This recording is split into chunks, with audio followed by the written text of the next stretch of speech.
जय गुरु जी, शुक्राना गुरु जी, अनंतम शुक्राना गुरु जी। संगत जी, आज मैंने एक आंटी का सत्संग सुना और उन्होंने अपने सत्संग में बताया कि उन्हें शादी के 8 साल बाद बेटा हुआ।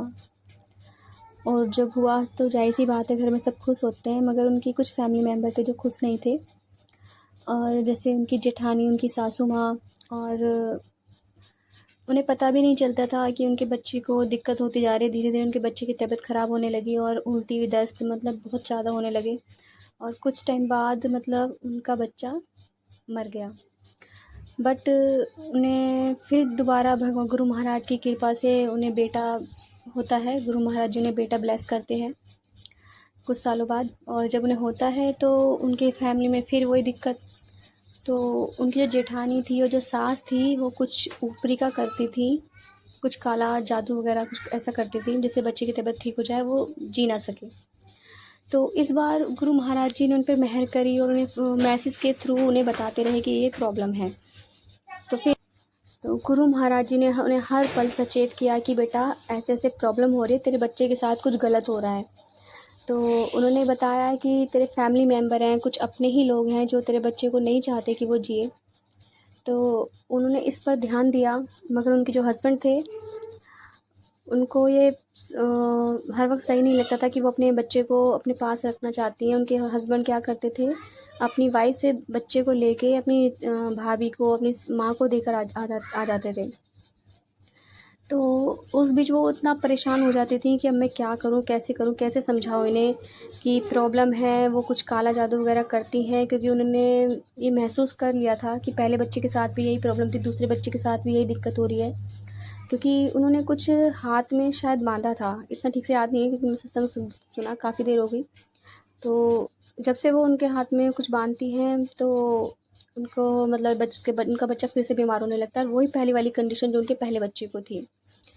तो इस बीच वो अपने हस्बैंड से एक बार बात भी करती हैं कि ऐसे ऐसे प्रॉब्लम है। तो उनके हस्बैंड पे बहुत गुस्सा करते हैं कि तुम मेरी फैमिली मेम्बर को ऐसा क्यों बोल रहे हो, मेरी भाभी ठीक है, मेरी माँ भी ठीक है। बट वो उन्हें समझ आ जाता है कि वो गुरु महाराज जी से अरदास करती हैं और बेचारे अकेले में रोती रहती हैं कि कैसे समझाऊँ उन्हें, क्या करूँ क्या ना करूँ। तो एक बार वो गंगा जी नहाने जाती हैं, उनके बच्चे के बाल उतरने होते हैं।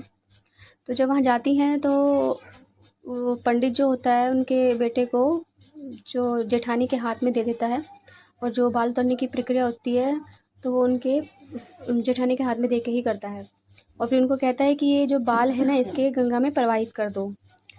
तो जब वो गंगा में प्रवाहित करती हैं तो उनकी जेठानी जो होती हैं वो थोड़े से बाल अपने साथ रख लेती हैं, वो उन्हें प्रवाहित नहीं करती।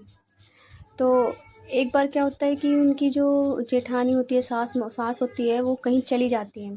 तो इस बीच उनकी जो वो माँ होती है बेटे की, वो घर की सफाई करती है अपनी जेठानी के कमरे की, सोचती है कि एक बार जाके देखूं। तो उसे ड्रेसिंग टेबल में अपने बच्चे के बाल दिखाई देते हैं, बिल्कुल छोटे बच्चे के होते हैं ना, एकदम से रुई रुई वाले सॉफ्ट बाल होते हैं उस तरह से। तो वो समझ जाती हैं, वो बाल ले लेती हैं हाथ में। फिर उसके कुछ टाइम बाद वो उनके हस्बैंड फिर से वही करते हैं, अपने बच्चे को लेके अपनी मतलब भाभी को देकर आ जाते हैं हाथ में।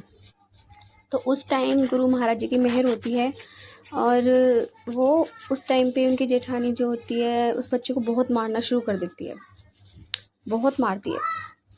तो वो सोचते हैं कि मेरा बच्चा इतना रो क्यों रहा है, क्योंकि अपनी वाइफ की तो सुनते नहीं थे। पर जब वो खुद आंखों से देखते हैं कि भाई वो उसे इतना पीट रही है और बच्चा रोए जा रहा तो वो देख लेते हैं अपनी आंखों से, और बहुत मारती है वो, तो उन्हें देख लेते हैं। फिर उनकी बहुत झगड़ा होता है, उनका जो गुस्सा होता है जेठानी का और सासू माँ का उन पर फूट पड़ता है, और वो गुस्से में बता देती हैं कि हाँ, तेरे बच्चे को, पहले वाले को भी मैंने ही मारा है। और उनका बहुत झगड़ा होता है, तो वो कह देते हैं कि आज के बाद मैं यहाँ नहीं रहूँगा, और अपने बच्चे को लेके, अपनी वाइफ को लेके वो वहाँ से चले आते हैं, कहीं किराए पे रहने लगते हैं। तो इस बीच गुरु महाराज जी इन पर मेहर करें, उनके बच्चे को बचाया। जितना भी काला जादू करा उनके फैमिली मेम्बर ने, उसको गुरु महाराज जी ने न जाने कितनी बार लाइफ ब्लेस करी उनके बच्चे को। तो संगत जी, जय गुरु जी, शुक्राना गुरु जी। संगत जी, यदि आपको सत्संग अच्छा लगा हो तो प्लीज़ हमारे चैनल को लाइक कीजिए, सब्सक्राइब कीजिए, बेल आइकन को प्रेस कर दीजिए। और आप अपने सत्संग में हमें रिकॉर्ड करके भेज सकते हैं, और अपने लिख कर भी भेज सकते हैं आप हमें हिंदी में। आपके सत्संग में और संगतों के साथ शेयर किए जाएंगे। संगत जी गुरु महाराज जी हर किसी पर मेहर करते हैं, सच्चे दिल से पुकारिए, आपकी ज़रूर सुनते हैं। जब भी आप उनसे बोलोगे ना कि हमें दर्शन दे, तो वो ज़रूर देते हैं, लेकिन सच्चे दिल से पुकार होनी चाहिए। संगत जी जय गुरु जी, शुक्राना गुरु जी, अनंतम शुक्राना गुरु जी।